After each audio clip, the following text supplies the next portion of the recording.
السلام عليكم ورحمة الله وبركاته. ازيكم يا حبايبي؟ عاملين ايه؟ صباحكم زي الفل ويا رب كلكم تكونوا بخير ان شاء الله. النهارده باذن الله احنا في المطبخ بس مش هنطبخ، هنعمل النهارده ان شاء الله خلطه لاكل الفراخ بتوعي. النهارده ان شاء الله الفراخ البيضه بتاعتي كملت 3 ايام وهنأكلهم كده مع بعض. هنعمل لهم خلطه حلوه قوي قوي بتفتح الشهيه للعلف وتعتبر استقبال حلو للفراخ في الفتره دي. اليومين اللي فاتوا انا ما حطيتلهمش اي حاجه خالص في الميه غير دواء الاستقبال يوم واحد، اول يوم بس جولي فيه، وفات امبارح الميه كانت عاديه. النهارده ان شاء الله هنعمل مع بعض خلطه حلوه الفراخ بالعسل الاسمر. طبعا فوائده معروفه، هو فاتح طبعا للشهيه ومطهر للمعده، حلو جدا جدا. والليمون طبعا مطهر طبيعي كلنا عارفينه وما بنستغناش عنه. فالنهارده ان شاء الله ده العلف بتاعهم اهو، العلف البادي، الحبه بتاعته صغيره زي ما انتم شايفين، وانا لابسه الجوانتي طبعا عشان ايه ايدي هتتبهدل شويه. ده العلف بتاعنا اهو، تقريبا دول حوالي 2 كيلو علف. هحط عليهم شويه من العسل الاسود،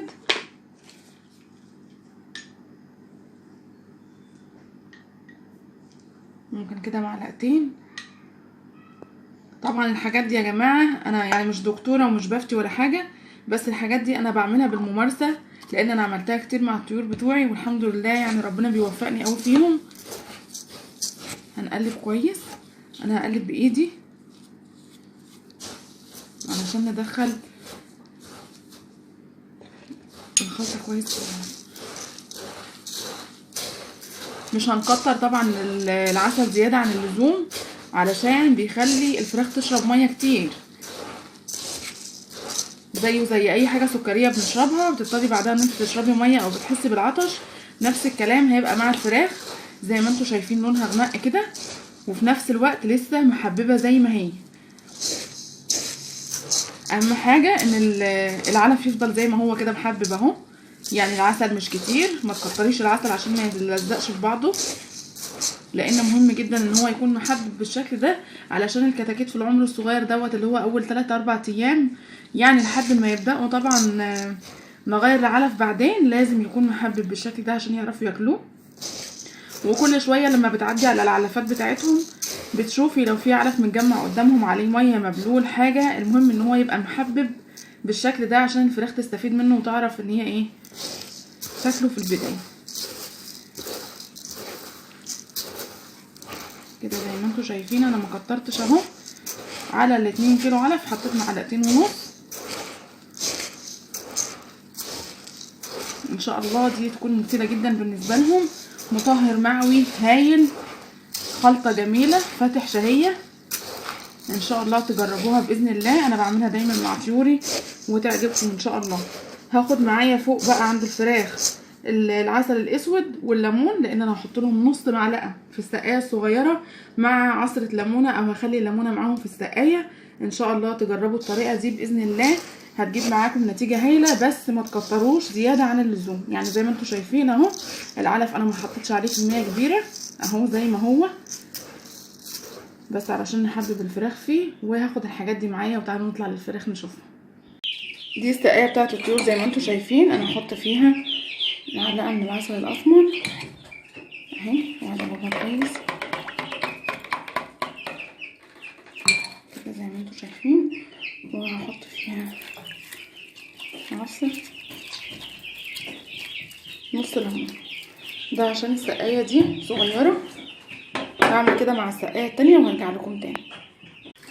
ودول يا حبايبي بسم الله ما شاء الله ولا حول ولا قوه الا بالله الفراخ بتوعي النهارده تالت يوم. انا وسعت المكان زي ما انتم شايفين اهو، حطيتهم في مكان اوسع وفرشت لهم النشاره، وزي ما انتم شايفين ما شاء الله ولا حول ولا قوه الا بالله اهو، يعني حجمهم حلو الحمد لله انا راضيه عنه. ودي العلف بتاعنا اهو، يعني ما شاء الله بياكلوا منه وحابينه.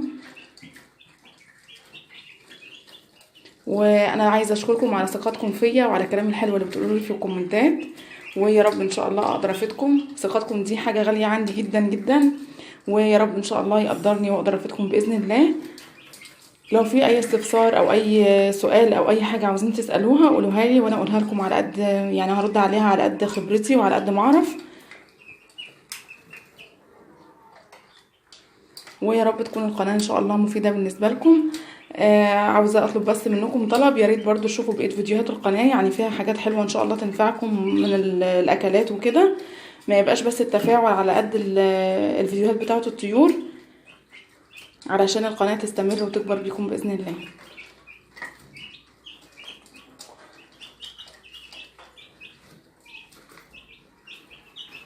النهارده تالت يوم زي ما قلت لكم، ودلوقتي هوريكم برضو الفراخ بتاعتي التانية اللي انا كنت اشتريتها، اللي هي الهجيني.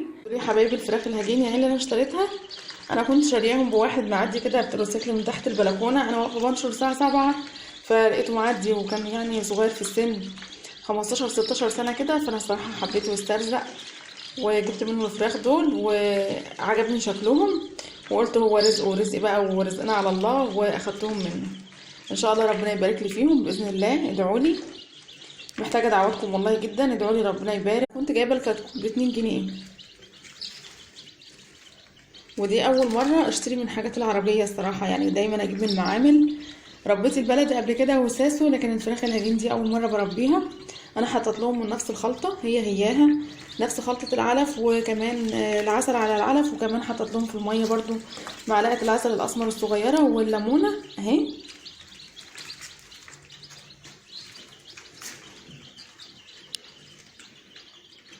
حطاهم برضو في كرتونه اهي، وزي ما انتم شايفين برضو حطيت لهم النشاره، عليت العلافه والسقايه شويه عن مستوى الكرتونه زي ما بعمل على طول، ودي خطوه مهمه برضو.